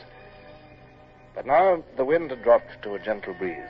The Sutherland was slipping slowly along with a westerly breeze abeam, and the 6 East Indiamen were clustered together only a few cables' lengths to leeward. Even before Gerard reported, I had marked the approach of a boat from the Lord Mornington, and had nerved myself for the inevitable polite call. As the visitors came aboard, I saw that the man in the formal frock coat was Captain Osborne of the Lord Mornington. His companion was resplendent in full civilian dress with ribbon and star. Good afternoon, Captain Hornblower.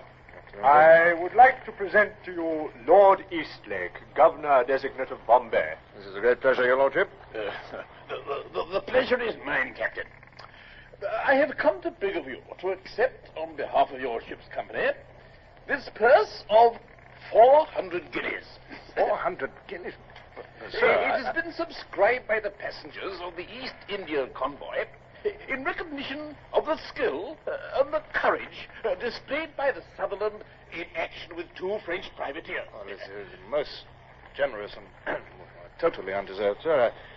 Nevertheless, I greatly appreciate your kindness, and on behalf of my ship's company, I thank your lordship. And I, sir, am the bearer of a most cordial invitation to you and your first lieutenant to join us at dinner in the Lord Mornington. Oh, thank you for your courtesy, sir. I deeply regret that I must decline the invitation, but we part company in 2 hours. Well, that is a pity, Captain Hornblower. Cannot you be persuaded? Oh, my lord, I'm on the King's service and under the most explicit orders from the Admiral. Well, in that case, Captain, I understand. But at least you will allow me to meet some of your officers?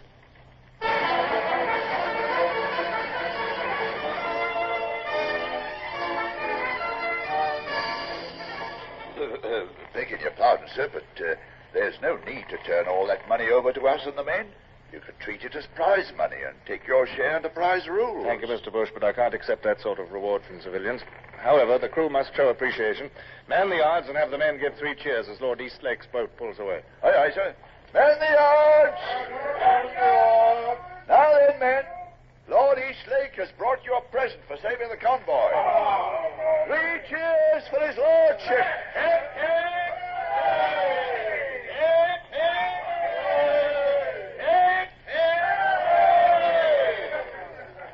Mr. Bush? Sir? Mr. Gerard, your attention over here, please. Now, listen, I'm desperately short of men. I'm going to take some from those East Indiamen. But, sir, they're John Company's ships. Their men are exempt from pressing, sir. Nobody is exempt when the King's service needs him. I'm aware that I'm contravening Admiralty orders, but I plead necessity. Will you excuse me, sir, if I point out that John Company is the most powerful corporation in England? It might be a bad policy to offend them, sir. I'll be a judge of my policy, Mr. Gerard, and I'll take the responsibility.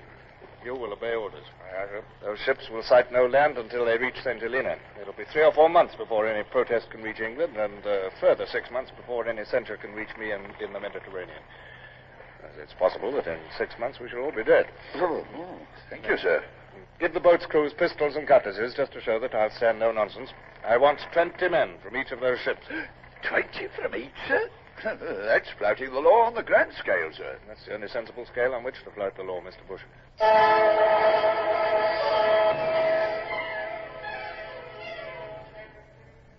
Captain Hornblower, this is an outrage, sir, and I must protest against it.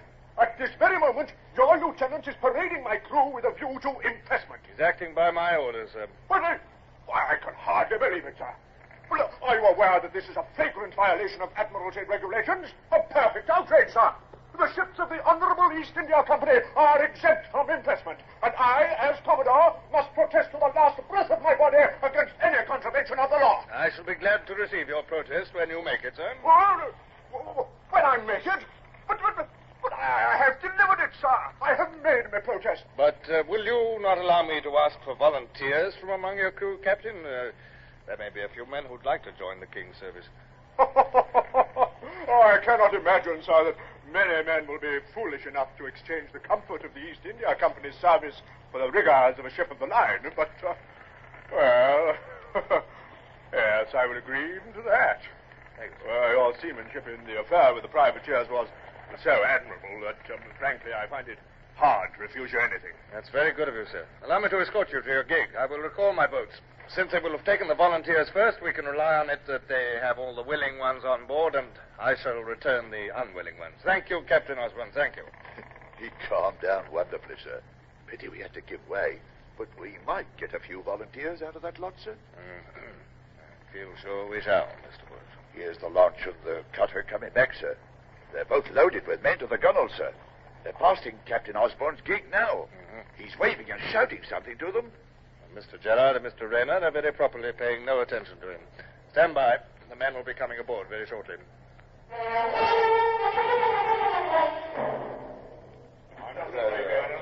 Silence down there! The captain will address you. Now listen to me, men. You're probably a bit bewildered at your sudden change of circumstances, but let me assure you that the entry port through which you've just passed is a gateway to glory. We know what sort of glory. Have the man flogged who raises his voice or interrupts again. For 17 years, your country's been struggling with the Corsican tyrant. Your ease and comfort has been possible only because of the loyalty and courage of the brave men who've manned British men of war. Now you have the opportunity of joining that gallant company. But you've got other opportunities, too. The chance of prize money. The convoy from which you've come presented my crew with 400 guineas for their work in saving you from the French privateers. And there's more, much more, to be made by willing men on the East Coast by the taking of French prizes. You'll serve your country and yourselves at the same time. No man is treated harshly on my ship unless he deserves harshness. You're here, and it's in your hands now whether your lives go well or ill. And what I do in the name of His Majesty the King. That's all. Guard, march these men down to the main deck. Mr. Bush, have the goodness to go down and read the articles of war to them. Aye, sir.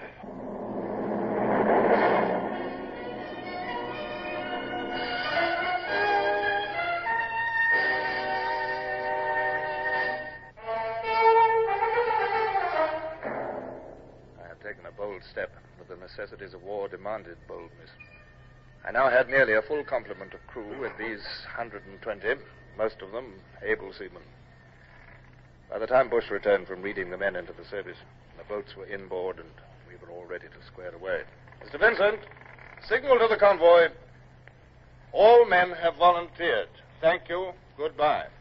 All men have volunteered. Thank you. Goodbye. Aye, sir.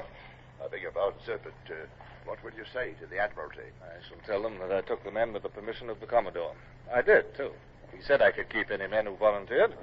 Yes, sir, but not many did, really. You know seamen as well as I do, Bush. It'll be a year before we get back to England, and in that time I shall be surprised if I don't convince most of them that they did volunteer. We only want a bit of luck and a few prizes, and those fellows will swear to anything. It's a master stroke, sir. And the Admiralty will be reluctant to prosecute. They know as well as we do how necessary seamen are. Signal's gone, sir. The Lord Mornington is replying. What does she say? Captain Osborne to Captain Hornblower. Do not understand your signal. Await boat. Thank you. Is that all sail? Hands for braces. Square away there. Mr. Vincent, hoist another signal, please. Just one word. Aye, sir. Which word, sir? Goodbye.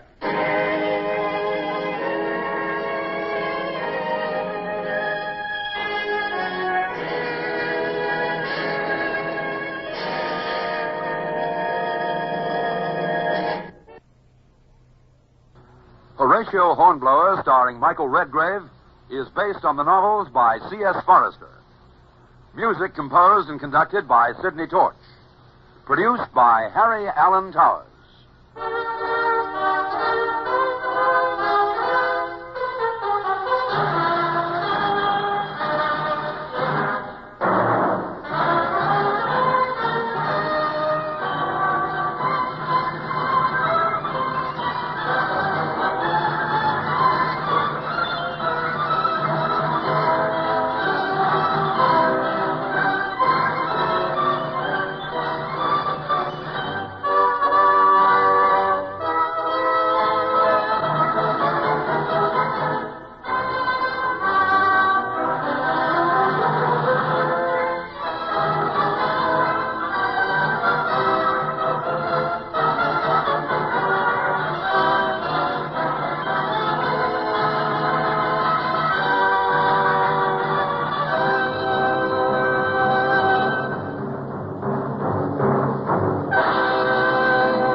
Beat to quarters. Man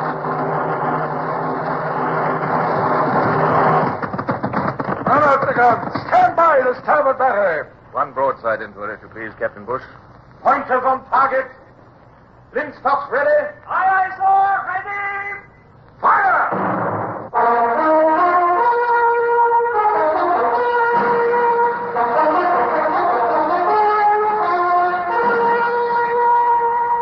Presenting Michael Redgrave as C.S. Forrester's indomitable man of the sea, Horatio Hornblower.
Fascinating to look back down the years and perceive upon what slight hazards one's whole fate depends.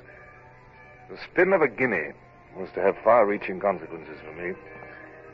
There was no sign of the flagship Pluto at the rendezvous, but it was not long before the Caligula bore up from windward, and Captain Bolton signaled his invitation for me to dine with him. Despite the almost tropical heat, he gave me pea soup, red mullet, a saddle of mutton, and Stilton cheese. We sipped syrupy port and sweltered in his after cabin. Oh, well, Hornblower. Now I suppose we must wait in idleness for the arrival of Sir Macho Pomposo, our Rear Admiral of the Red. I must say, sir, I never thought of Sir Percy Leighton in that light. Well, I have. He's a pompous fool. He got worse since he married Lady Barbara Wellesley. I don't respect an admiral who's no seaman. Oh, there's no telling how long he might be before he gets here. What do you suggest we do? Well, perhaps one of us might push northward and harry the coast while the other waits for the flagship. Yes, good suggestion, that. Who? You or me? There's nothing I'd like better, sir, but the decision must be yours. You're the senior officer of the station. Yes. Well, I'd let you go for old time's sake if I didn't want to go myself. Tell you what, Hornblower, I'll be fair. I'll toss you for it. Here's a guinea. King or spade? Spade. Then up she goes. Oh, spade it is. Oh, you're a lucky devil, Hornblower. Still, I'm glad you won. You can speak Spanish. That may be an advantage. Now, don't be gone more than 3 days in case his mightiness turns up. Yes. And good luck. Thank you, sir. Had I foreseen what the flick of that coin was to lead to, I might have been less pleased and excited as I stood on my quarterdeck half an hour after dawn the following morning. But disaster was far in the future. The wind was fair, and Cape Creux, just south of the Spanish-French border, was clear on the larboard beam. Sail! Nearly right ahead. A brig, sir, standing out from the land on the starboard tack. This is what I hoped for, Mr. Bush. Yes, sir. I suppose the only way Bonaparte can get supplies to his army in Spain is by slipping them along the coast in brigs under the protection of shore batteries. Yes, Spanish roads and Spanish armies afford too many obstacles to the land route. Mr. Gerard, hoist the colors. Aye, sir. And call all hands. Head to cut her off. Aye, sir. What's the matter with her, sir? She's making no attempt to escape. She must have seen us. Very strange. Can she be an English brig? Here, Savage, take your glass and show me what you can see from the main rigging. There's one thing, Mr. Bush. This is our best point of sailing. We should have the heels of her. Well, she's fenced right enough, sir. She's wearing her colors. Oh, she's signaling now, sir. Oh, it's a bit hard to read. I've got it, sir. It's the signal M.V. M.V.? What the devil's that? Is it in the signals book, Vincent? No, sir. I've been looking for it. It's not in our code. We'll know soon enough, sir. We're overhauling her. No. She's wearing round again. She's trying to get away now. Ah, it's no good, monsieur.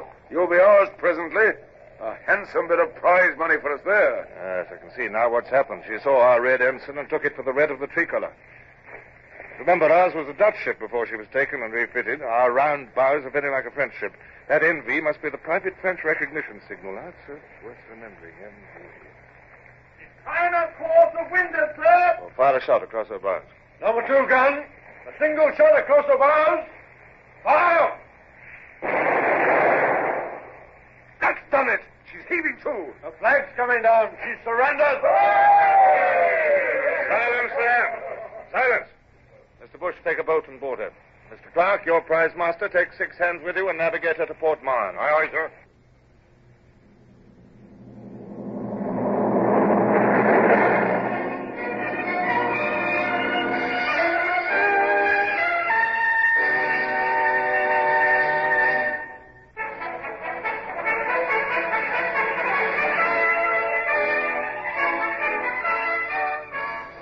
While I awaited the return of Bush, I speculated on the consternation which the French would experience when they knew that their sea routes were threatened by a British squadron and that their lines of communication were in danger.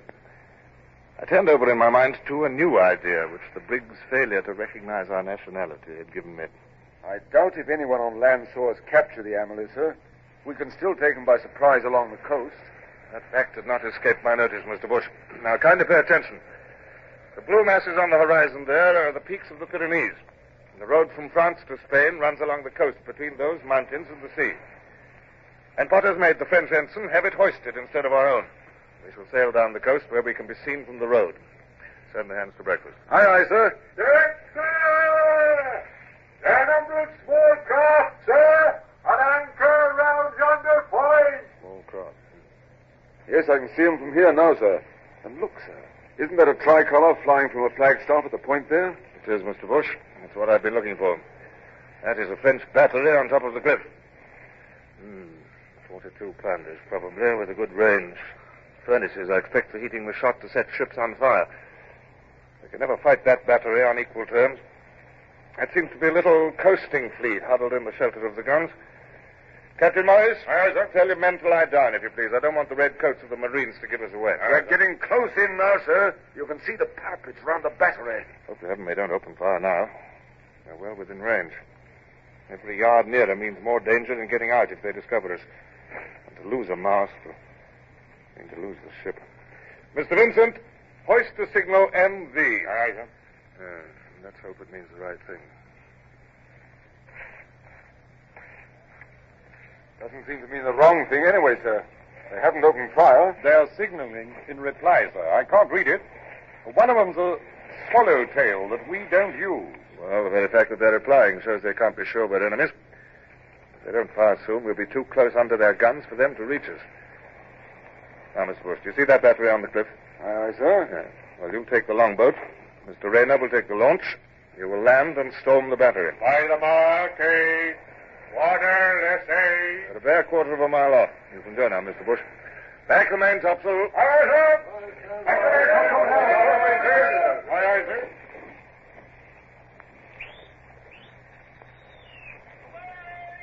Throw the guns down the cliff, Mr. Bush. Wreck the battery if you can.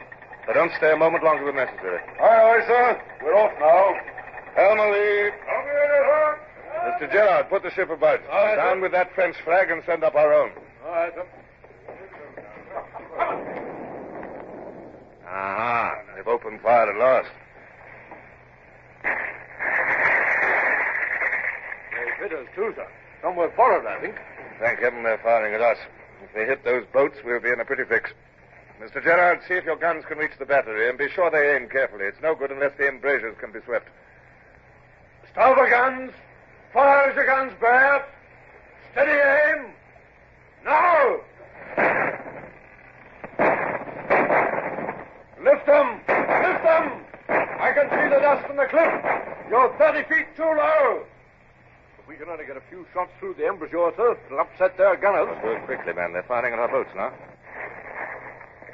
The launch! They've hit the launch. No, there she is again. She was nearly swamped, but not hit. They're rowing crab fashion. The shots must have smashed her port oars. They're safe now, sir. They're in the surf. Look, sir, they're landing. The guns are doing better, too, now. That was a hit. And another.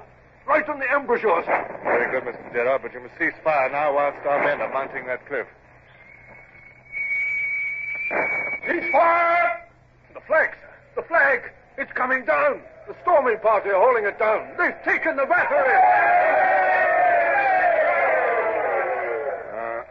Mr. Gerard, put the ship about. Aye, sir. Send in the quarter boat to take possession of the craft in the bay.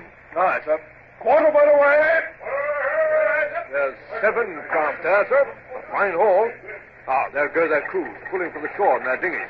Shall I chase or fire on them? No, let them go. I have no wish to be burdened with prisoners or to damage our prizes. Mr. Bush's party is toppling the guns over, sir. Look at that one. Down the cliff like an avalanche.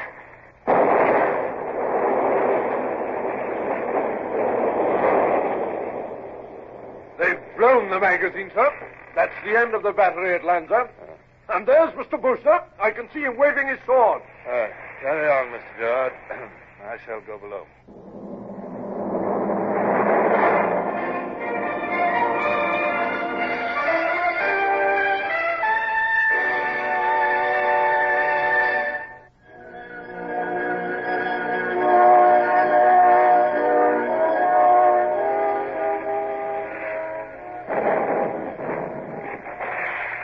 They're shooting well. That splash wasn't more than 100 yards off our port beam. Who couldn't shoot well with their advantages? 42-pounders and permanent mounts, 50 feet above the water, and long-service soldiers to man 'em. Yes, I've seen them shoot worse all the same. It's 1.5 miles if it's a yard. Well, more than that. I'd say it's barely a mile. Nonsense, why... Good morning, sir. Your attention, please, gentlemen. I shall also want Mr. Rayner and Mr. Hooker. Pass the word for them. Now, will you all use your telescopes and study this place with care? That is Mount Canigou in the background. Where that spur of the Pyrenees runs down to the sea is Cape Cherbera. And that is where Spain ends and France begins. I suppose those white houses in the center, around the head of the bay, are Port Vendres, sir? Yes, Mr. Bush. They seem annoyed that a ship should flaunt British colors so close. I trust they'll have greater cause for annoyance ere long. Now, gentlemen, take a look at that ship at anchor there. She's under the protection of the batteries at either side of the bay. You can see the batteries by the smoke, sir. Right, sir. One to the left, one to the right. Yes. Mark them well. I want no mistake made. You, Mr. Gerard, note the battery on the left. Right, sir. Mr. Rayner, note the one on the right. Mr. Hooker, you see how the bay curves? You must be able to take a boat straight up to that anchored ship tonight. All right, sir. All right, sir. Put the ship on the port tack, Mr. Bush. We must stand out to sea now. If the moon rises at 1 o'clock, I shall take good care to be back in our present position at midnight. Aye, aye, sir. If the garrison there will think we're leaving, we'll give them a shock later on. Hope so. I want this to be a climax to the 24 hours in which we've taken the brig Amélie and destroyed the Lancer battery, gentlemen. That ship sheltering in Port Vendres is to be cut out and taken tonight. An hour of darkness should suffice to effect a surprise. If we're successful, the rising moon will give enough light to bring out the captured ship. If we're unsuccessful, we shall be able to see to rally and escape. Mr. Bush, you will remain in charge of this ship. But, sir, please. No, Mr. Bush, you may not join the attack. I shall lead it myself.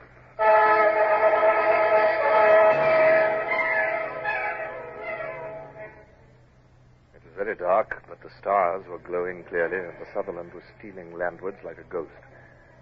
The crew was resting on the gangways and the main deck. When the subdued voices of their officers called them, they mustered silently, each division assembling for its particular duty.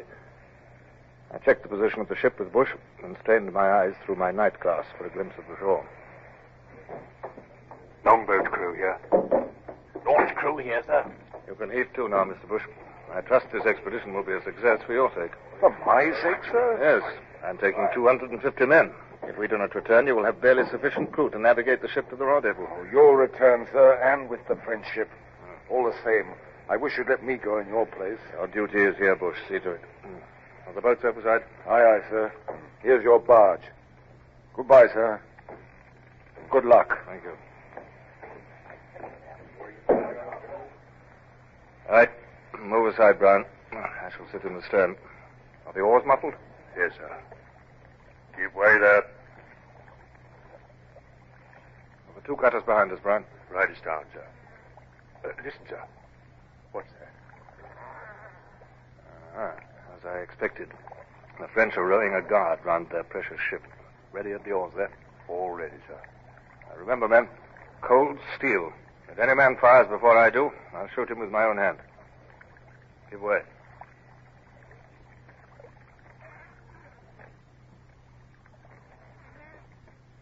We're in the harbor now. It's time the longboat and launch began their attack. And they're making enough row about it, sir. By my orders, I want the gunners distracted at the vital moment. There's the guard boat. On to it, men. I believe they've seen us, sir. Keep on! Straight into her, men. Ship oars. Follow me, men. No prisoners. Throw them overboard. Right. Look at that, Brian. That fellow on the bottom of the boat. Stand clear. Oh, thanks, sir. He landed up and right on his face. I think that's the lot, so we took them by surprise. They're all dead or unconscious or outside. Warm work while it lasted. Yes, sir. Right, back into the barge, everyone. Your neck, sir. It's covered with blood. Just let me... There's no time to waste. There's nothing. Go on. Give way. That'll be the cutters. They've reached the anchored ship. Pull, men. They'll need our help. They don't seem to have carried the ship at their first rush, sir. Those musket flashes are steady along her bulwarks. That means the crew are defending her. Yes, there must have been a wake and have rigged netting to repulse any surprise attack. Yes. Now, quietly now. We'll creep round to her disengaged side. Right. One strong pull. Ship oars. Now, take hold there. Now, all up the side together and give a cheer. I want them to think we're a big boarding party. Ready? Now.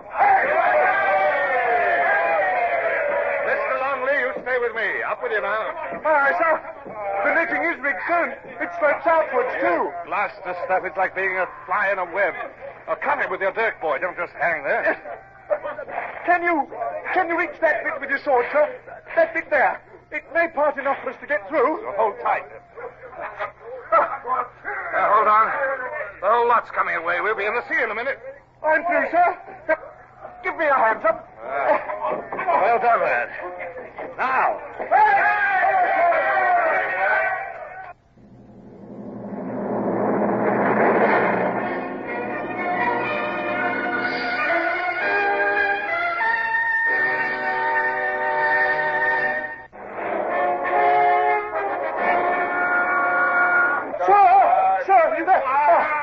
Safe, sir? Yes, I'm perfectly safe. Stand your ground. Here comes another rush. They're arming, sir. The ship's taken. Splendid. Mr. Gusto.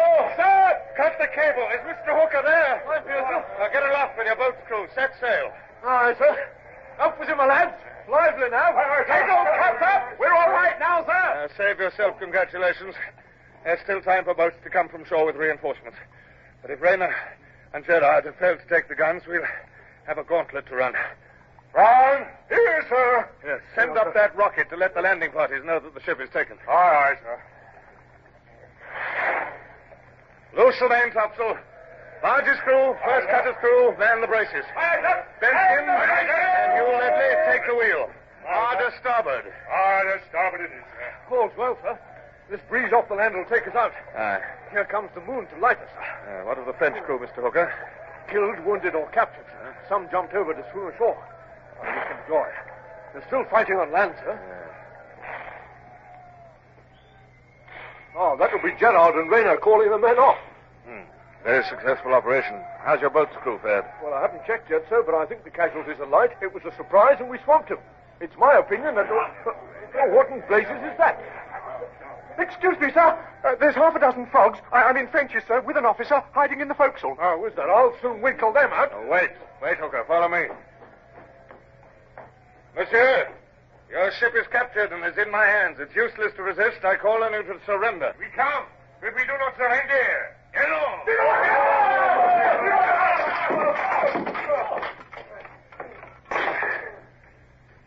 A pity, but if they chose to die, I couldn't prevent them. Brown, have the barge crew ready to row me to the Sutherland. We shall raise her presently. Aye, sir.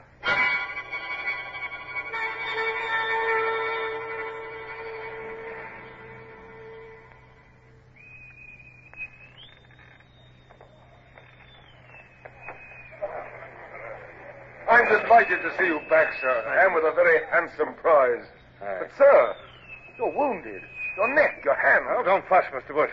I'd like some coffee and grog for all hands. Immediately, sir. Was it a good scrap, sir? What? Mere bickering, Mr. Bush.